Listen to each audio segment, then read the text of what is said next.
A devastating dream that hits like a punch to the gut.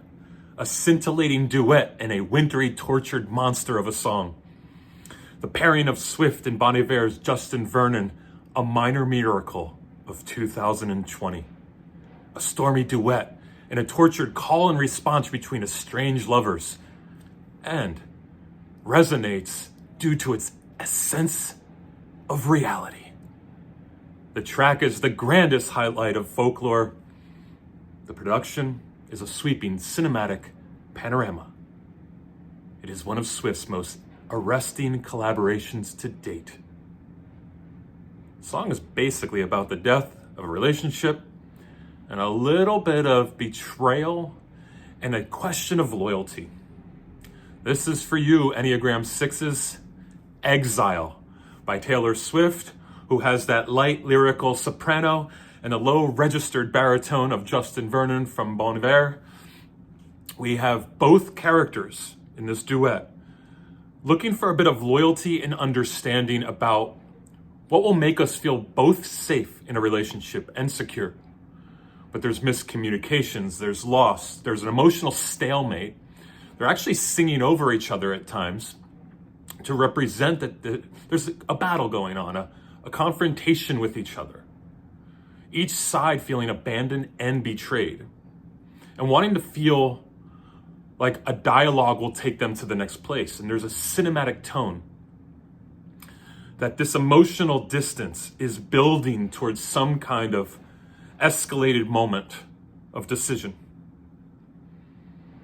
Now, I love collaborations, and I like collaborations when they're two bands or two people I like, and I like Bon Iver, I like Taylor, and so as they play these ex-lovers reflecting on their failed relationship, it reminds me of Coney Island, which I did for the Enneagram 4s, which was Matt Benninger from the National and Taylor going back and forth, blending their registers of tone to give us that juxtaposition.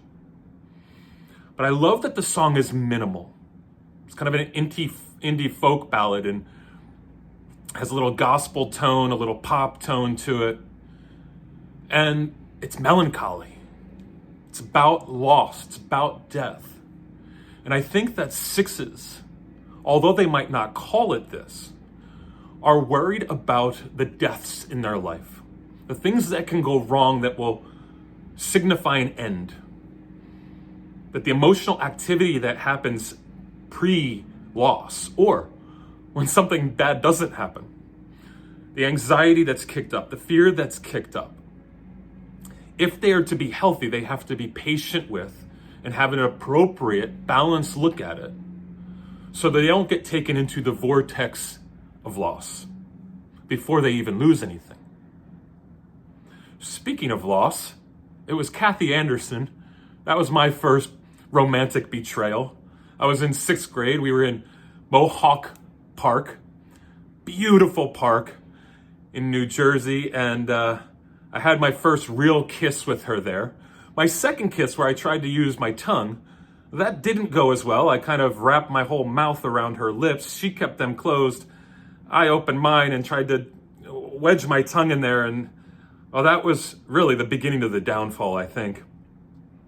There was this character in Sunny Acres. Now, Sunny Acres was a 1940s, I think it was built in 1941, little part of my town in Cranford, New Jersey. And it was prefabbed houses that you can buy through Sears and Roebuck. For many of you, you don't even know what that is, but it was a chain store that had everything from, I don't know, like, I guess, wheelbarrows and grass trimmers to beauty products. A little like Walmart, but like on a higher level of that, I think. And this was the first little town that Sears and Roebuck was selling. They had bought their own land, and they were selling these houses, and you could decide how many rooms you wanted. So it had this quaint vibe, and all the streets were named after Indian tribes. And this is where my love affair with Kathy Anderson started. We'd call each other on the phone, this was before cell phones, and hope that each other was there. And then we'd go and we'd sit underneath this bridge that went over the river, the Rahway River. And we'd hold hands and look at each other and feel very insecure and maybe give each other a couple pecks till I tried that French kiss that didn't go well. And the character lurking in the background was Tom Fromer. Tom Fromer, as I look back, had one of the most beautiful and elegant mullets that you could possibly have. This was the 80s, so it was flowing, thick, and lustrous, and he was a couple years older than us. And he was making his way, his inroads, towards taking Kathy Anderson. And she was swayed by his age and his mullet and his boyish good looks. And I was, not as advanced, not as mature. And here we have my first romantic betrayal. What's yours? Do you remember the moment? Was it cinematic? For me it was. I'm an Enneagram 4. But what was I always looking for, as you're always looking for in a little bit of a romance, is a safety, security, certitude. We want to know that that person is going to be there. And whether we're slow to trust or fast to trust, we're kind of counting on this solid relationship with less ambivalence and a thing we could be more confident about, holding us in place. This didn't happen. And so I wonder to this day how much that first relationship that Tom Fromer finally stole Kathy away, how much it affected my future relationships. How much was I waiting to be slam dunked and kicked around and betrayed? That my longing for security and that I could be safe here was taken away, and it was a loss of innocence that we all need. But how much did it resonate? And for Enneagram 6s, it can be so powerful because one of their biggest fears is that they will be without support and guidance. And when that support and guidance goes, they'll be left too fragile, too weakened to show up in the world. And so they're constantly looking to be loyal and gain a loyal, committed partnership. This song, Exile, takes us into folks who are trying to articulate in conversation how they both feel like they weren't shown up for. And I love it because both characters are playing the betrayed or the misunderstood. And they're both feeling the lack of loyalty. And they're both probably going to deal with a little bit of, and I'm using this loosely, PTSD from this relationship. That their future interconnectedness with other humans will be compromised because of this moment. And they're inviting us as observers to think about how we show up for relationships, how secure we can be in them, and how much communication can we have to make sure we're on the same wavelength. Now, 6 is like I hope with myself, that past betrayal or past moments where things didn't go the way I thought they should doesn't overly affect my future. That I don't become totally risk averse, and that I'm not looking to constrict so much in all things, but in the right things and in the right ways. That the doubt I do have, I challenge, but I honor, and that hopefully it points me in the right direction. I hope at the end of our time together that we find that security doesn't come from overdoing fear, but in entering uncertainty and ambiguity and knowing we can be safe in that uncertainty. My name is Drew. I'm a therapist here in New York City. If you want to get in touch with me for any reason, it's drew@drewnewkirk.com. Please smash that subscribe button. Follow me on my socials so you know what I'm doing in the future. And hopefully I'm here to help you gain more confidence and boldness as you move out into the world and take risks. That your vigilance is useful, not paralyzing. All right, folks, let's get into the next part. There's only so much in this world that's as powerful a teacher as music. Music just enters in wherever it can, little cracks and crevices, and weak spots and healthy spots in our soul that need more of that kind of solution. An emotional landscape opened up to us so that our heart and our head will understand how to move in the world better. And I saw Taylor Swift's music as cross-generational and having the ability to actually bring family members together and friends together, which is why I'm starting this Enneagram Album series with her. And so much of the music taps into these Enneagram types, and I think speaks directly to certain aspects of us that need that entryway that only music can give us towards our health. So this section's called Swiftly Typed, where I just give you an overview really quickly of the Enneagram type that I'm highlighting here. So the 6s. Let's just go through the core desires, fears, motivations, and so on. What do they want most? What's their core desire? It is to feel secure, supported, and safe. Right off the bat. They crave stability and something reliable as a structure for their life. Usually because something in their past, usually in childhood, didn't feel so safe, didn't feel so secure. So they put up their guard and they prepare for the worst case scenario. Because that's the fear. Being left without support, abandoned, or unable to handle the challenges of life on their own. So I must join and build united fronts. Now, if I have this betrayal and danger always there, what am I going to resonate at times with in music is those moments when the singer was betrayed. And I'll join with them. Now, they are motivated at the core, by the desire to create the safety, to prevent worst case scenarios. So they're vigilant. The vigilance is high. Now we have 3 numbers in the head section, and all 3 numbers deal with fear as a primary emotion. 5s, 6s, and 7s. The 5s, well, they avoid certain situations by withdrawing from the world. The 7s go after it. They undo fear in a bit by going after life and experiencing things. And the 6s tend to overdo fear. They're vigilant, they're scanning, they're watching. So we have, again, one that overdoes fear, one that underdoes fear, the 7s, and one that's kind of in conflict with it, and that's the 5s. They can just move away from the world when they need to. But what we're all looking for in different ways there when we're dealing with fear is security, certitude, safety. And 6s are particularly slow to trust because they want to make sure that you can be there with them when the crap goes down. So that can lead towards an ambivalent relationship in the beginning, a little push and pull to see where you're at. And they often are testing their friends. They're testing their friends, especially in times of need, to see if those friends show up and are reliable. So they even can set mini traps for people to just make sure they've got what it takes to be there in the hard moments. They also have a lot of strengths. Often we want a 6 around. We want that person who can excel at being reliable, loyal.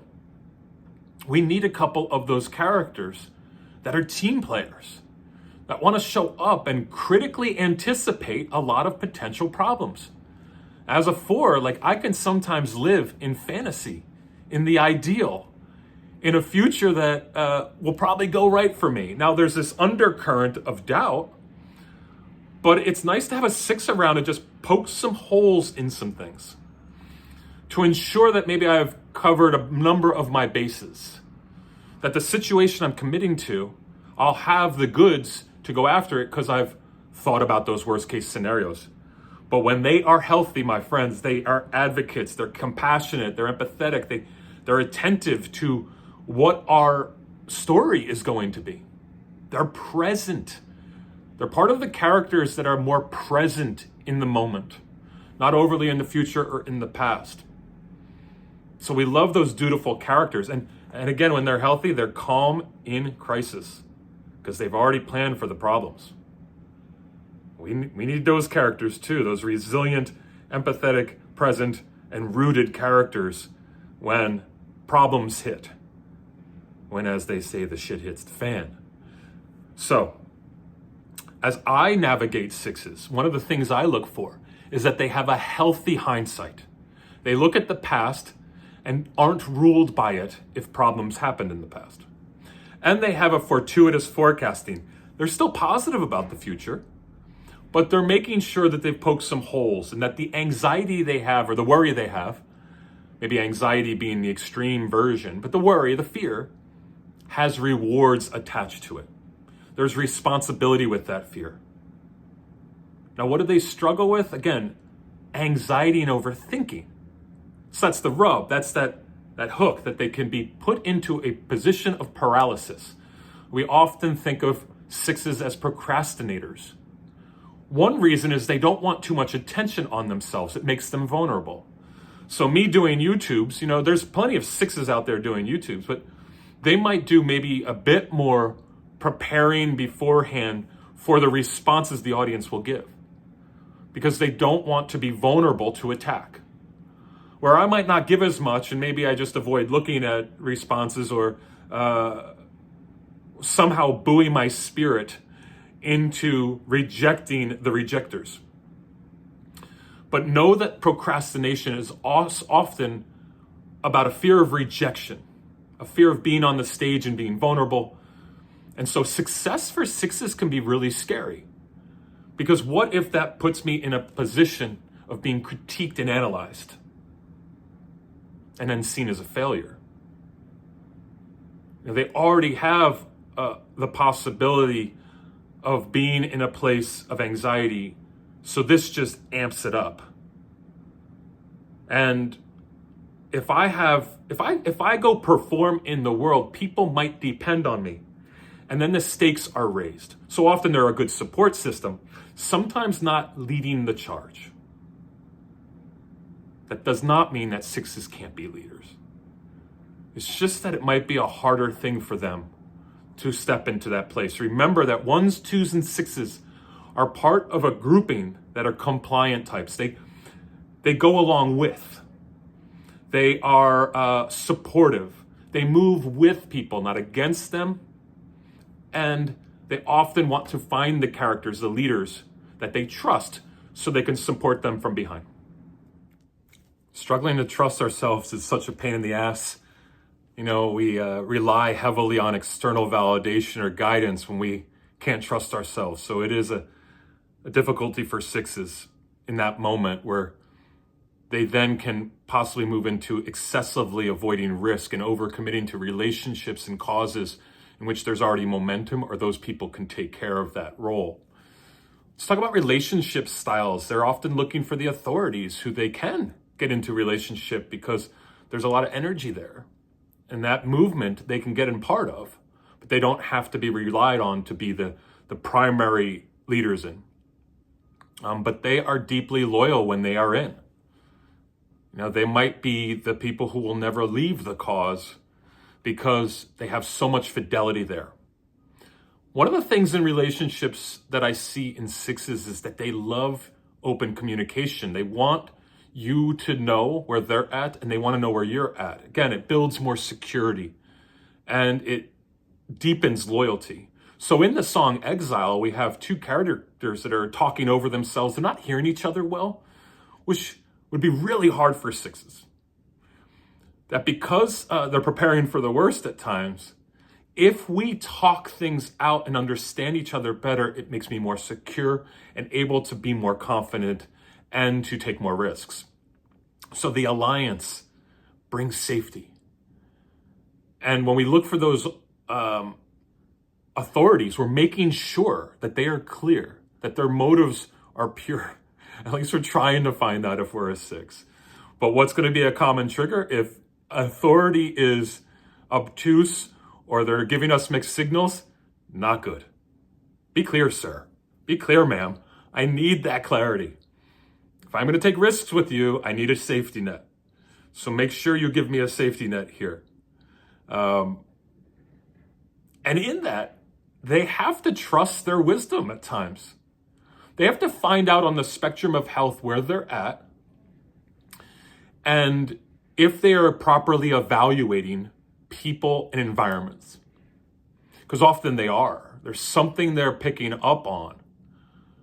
And intuition is driving them to say, something's not right here. Now, when that is being tested and we're not finding a whole bunch of holes in the situation, well, then they have to embrace uncertainty. And I will constantly throughout our session today try to get us to a place of being more comfortable in uncertainty. It's hard for every human, but it's very hard for sixes. And a certain faith in the universe working on our behalf is important for a six.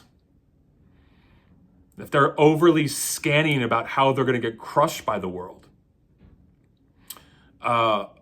that the hypervigilance is on overload, and then they can't settle into an environment that naturally needs room for things to happen.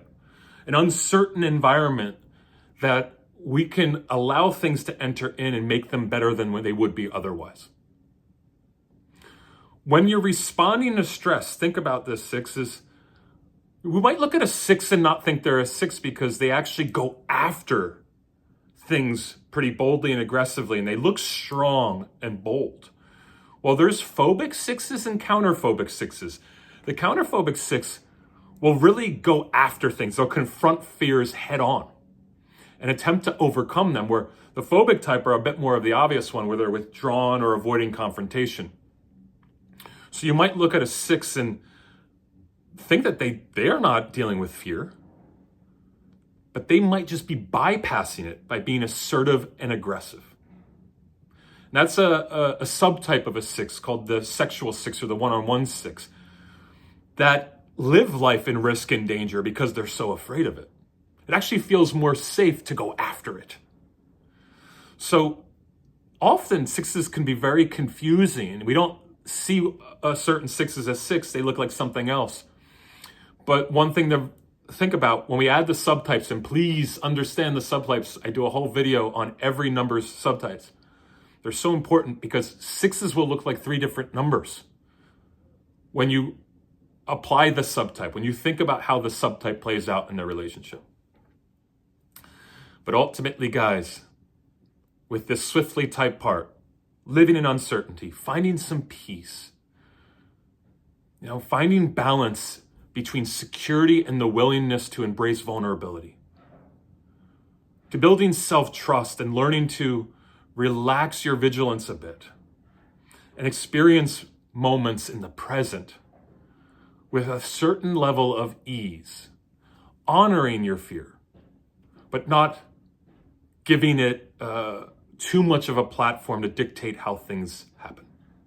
Otherwise, that will be your demise. You're overly concerned. And therefore, worst case scenarios actually do happen. All right, folks, moving on. This song is called Tailor Made, where I talk about how your particular Enneagram number matches up with this song perfectly. I try to go into a little Taylor-tation, my own Taylor meditation, where I don't say Tay-Tay over and over again, but I try to listen to the song as many times as possible. And then on the day of, a few less times, and I try to emotionally connect to it. And a memory came up. It was actually with Kathy Anderson again, where in the aftermath of her leaving with Tom Fromer, I found out how to get back at her.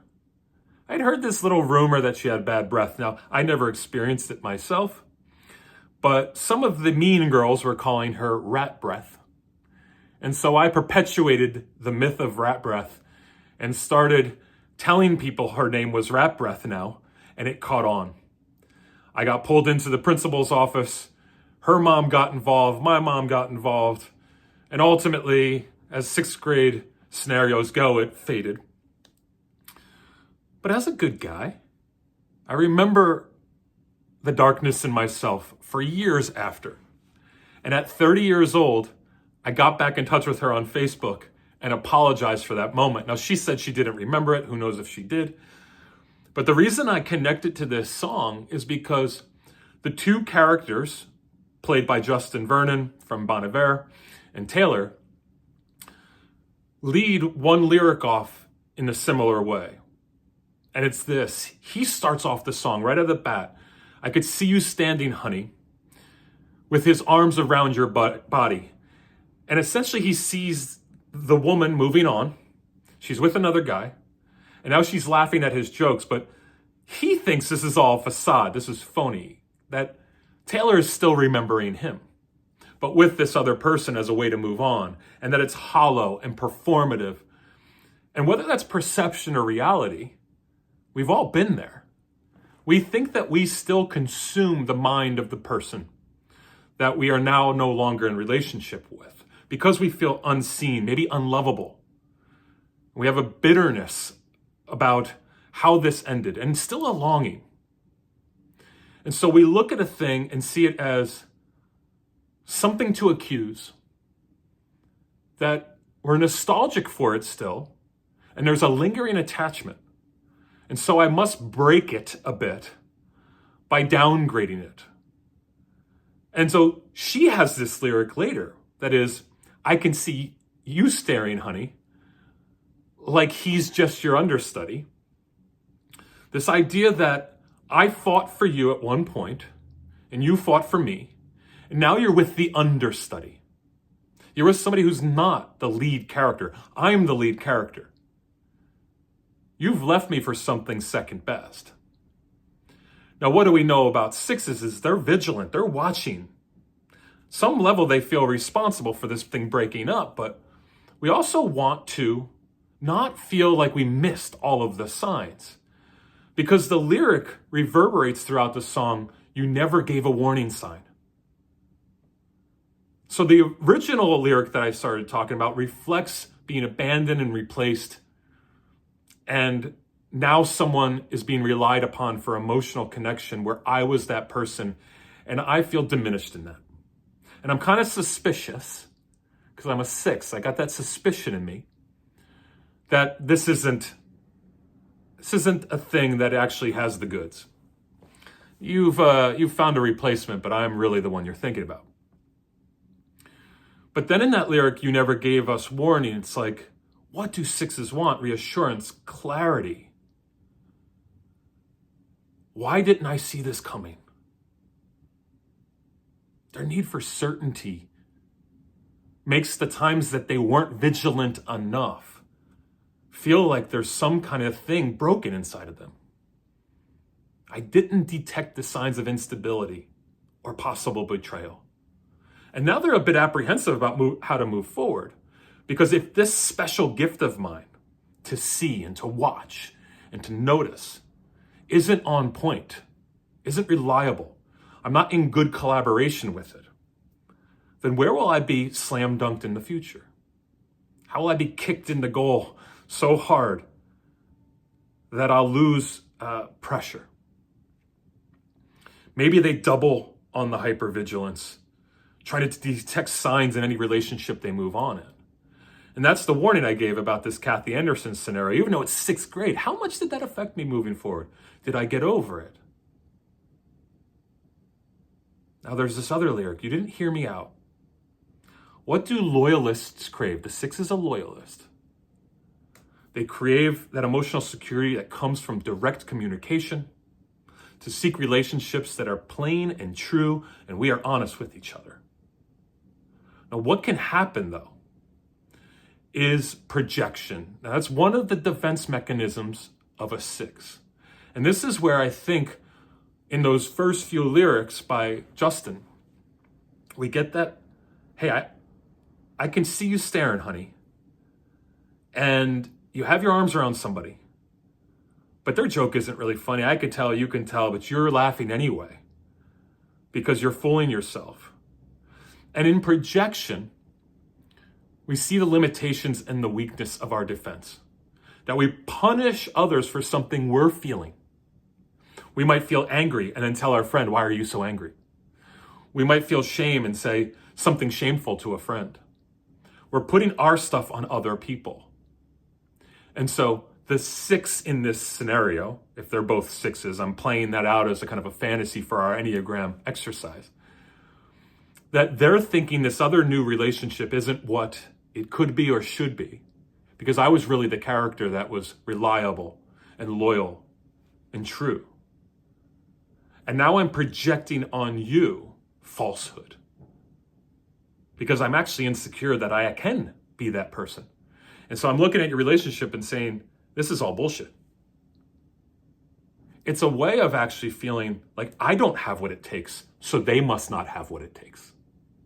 But you're not owning that you don't have what it takes. You're puffing yourself up.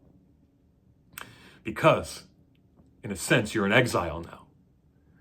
And none of us want to be in exile. None of us want to be punished in that way. We fear being alone. I couldn't turn things around, they say. The loyalist's greatest fear is losing the safety net. You're losing that relationship, that community, that belief system that holds me tight and glued, and secure. Now I feel a bit helpless. I'm captured in doubt about myself, about other people. And the foundation of the thing is now insecure. And my projection onto this scenario that I'm watching and you with somebody else is me looking at a thing and feeling it's too dangerous for me to look at it because it makes me feel too insecure.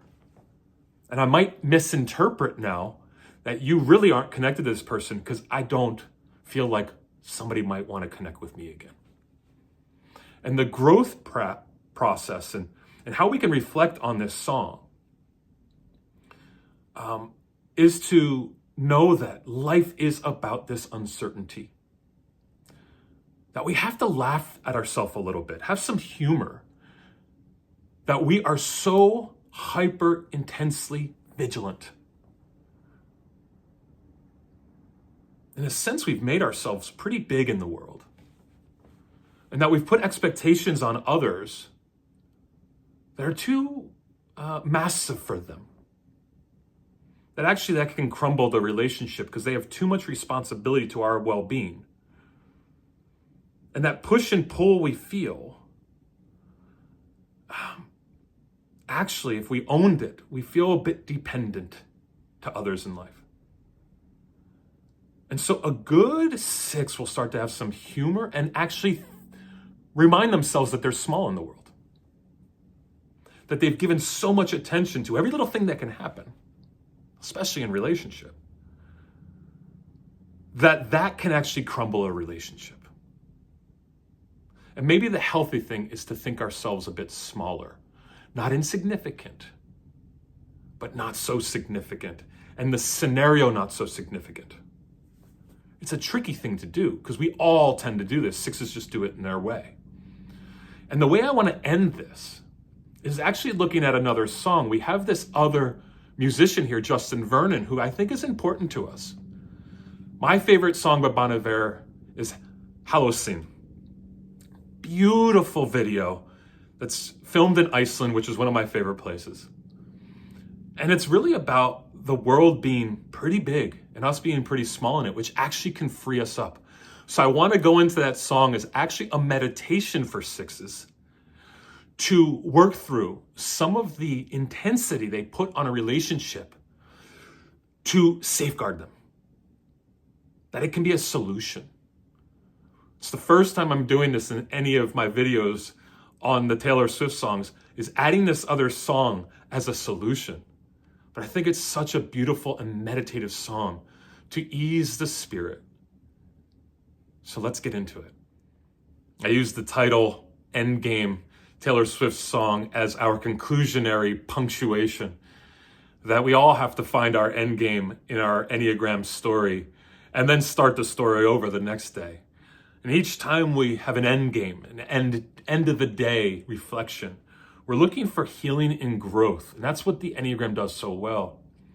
And I saw the Bon Iver song, Halocene, as a place that we can sit in ambiguity and trust that being part of something bigger is all of our roles.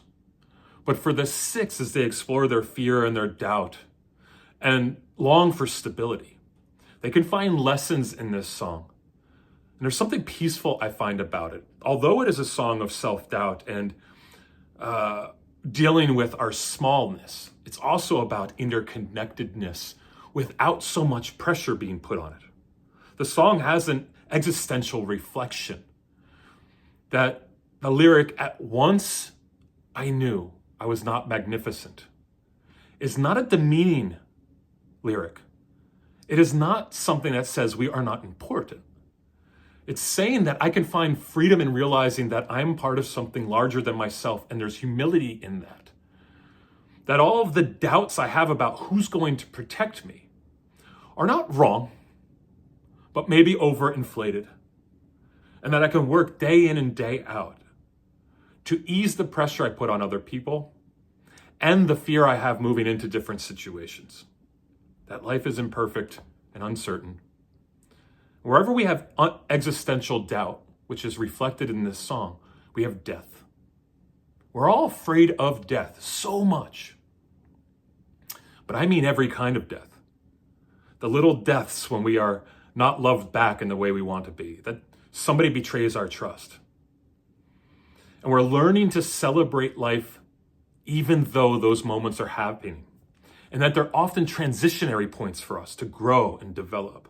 And we have to trust the process of transition, of a death, of something going and something new happening. That impermanence in the middle, that liminal space where we get stuck, is actually where some of the most beautiful things happen. And so we need actually some bad things to happen, some worst case scenarios, so that we grow through them and we gain an understanding of how the world works in a deeper way. That there's healing insight there. That trust doesn't require full understanding. That something greater can soothe us, and it's knowing we are part of this bigger thing. And reflect on those moments when we feel small, when we feel unsafe or unprotected, but we watch a sunrise, or we are driving through Iceland like I just did, and we're in awe of just the power of nature. And we practice gratitude daily about how safe we've actually been, how protected we've actually been in life. Maybe we journal about that or find the feelings to express them. We find those songs that just soothe our heart in moments where we are anxiety filled. That I can be safe in this uncertainty because I am moving from here to there, from some place that is imperfect and needs development to another place. And we need the world to have some tension for that to happen, and trust the process. So I like the song Exile and Halocene, where we take the Bon Iver duet, the Justin Vernon duet with Taylor, and we expand it to a song that will take us from that place of tension that these two characters have to a solution song of going, the world is still beautiful and big. And I can navigate it and see that beauty. And know, I'm not in control. But I can embrace the humility. I can celebrate change. I can find awe in all of this powerful stuff that's around me. Trust the process. My name is Drew. I'm an Enneagram 4, but I love you Enneagram 6s. Thanks for joining me. And as always, get in touch with me on my socials or at drew@drewnewkirk.com. Please subscribe. I'm going to keep on hopefully putting cool stuff out. And I end every video with the quote from Rainer Marie Rilke: everything is yet to be done. Everything. There's so much possibility, and the process will take you into that next thing that you need to grow in. All right. Stay safe, guys, and secure. Later.